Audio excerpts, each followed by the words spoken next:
Le palais d'Abdin est l'un des plus importants de ces palais. Il fut le siège du gouvernement du pays de 1874 jusqu'à la révolution égyptienne du 23 juillet 1952. C'était la première fois depuis l'époque de l'État ayyubide. Le souverain égyptien quitta le château fortifié de montagne et descendit au cœur du Caire pour vivre parmi son peuple. Le palais Abdin fut ensuite transformé, par décision du Conseil de commandement révolutionnaire, en l'un des palais présidentiels.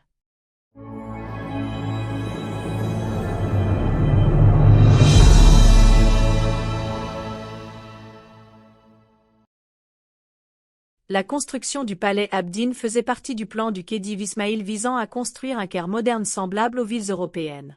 Immédiatement après avoir pris le pouvoir en Égypte en 1163 après J.C., Ismaïl a ordonné sa construction.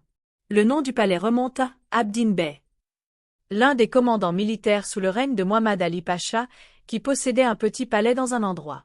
Le palais actuel a été acheté par Ismaïl à sa veuve, l'a démoli et y a annexé de grandes terres, faisant ainsi la superficie totale du palais 24 acres. Tout cela a abouti à la construction de l'actuel palais Abdin, un miracle de beauté et d'art architectural. La construction a duré environ 10 ans et son coût a été estimé à environ 100 000 livres d'or. Le palais Abdin est un hommage à l'influence architecturale occidentale en Égypte. Il a été conçu par l'ingénieur français de Corel-Rousseau dans le style classique pour imiter les palais européens de cette époque, avec ses nombreuses salles et couloirs, qui ont été témoins de l'ascension et de la chute de nombreux rois, dirigeants et présidents.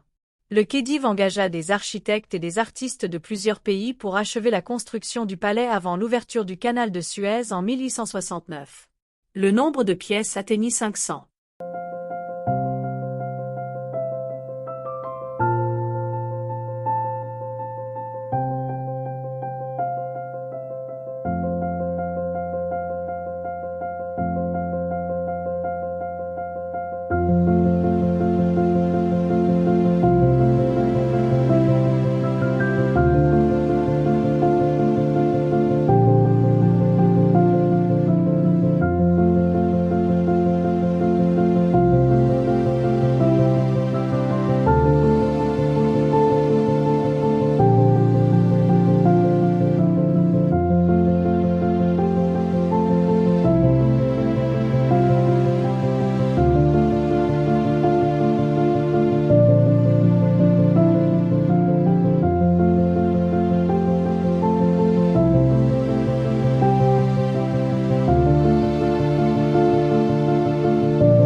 Bâtiment du palais Abdin.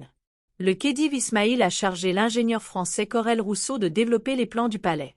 Des ingénieurs du monde entier ont participé à sa construction jusqu'à ce que le palais soit achevé avant l'ouverture du canal de Suez en 1869, après quoi les architectes ont achevé le palais de 500 pièces au cours de l'année. Conception du palais Abdin. Le palais se compose de 2 étages. Le premier étage comprend des chambres pour les femmes, tandis que le rez-de-chaussée contient le jardin du palais, une pharmacie pour les médicaments rares, l'imprimerie royale et le bureau du roi Farouk.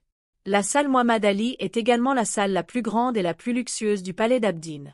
Comprend plusieurs salles appelées blanches, rouges et vertes qui servaient à recevoir les délégations officielles pendant leur visite en Égypte. Chaque recoin du palais, le plafond et les murs, respire le parfum de la créativité, des peintures artistiques remplies des signatures d'artistes français, qu'il s'agisse de scènes de guerre ou d'uniformes militaires égyptiens à travers les âges, ce qui rend la visite entre les couloirs des musées riche et intéressant. Il existe également une collection de photographies de la famille royale et une photo du mariage royal du roi Farouk. Le palais contient 5 grandes salles pour les célébrations, chacune contenant 100 chefs-d'œuvre de l'art mondial. Il contient également des salles et des salons, ainsi qu'un théâtre qui comprend des centaines de chaises dorées et des zones isolées avec des rideaux pour les femmes.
J'espère que vous avez apprécié cette visite du palais Abdine.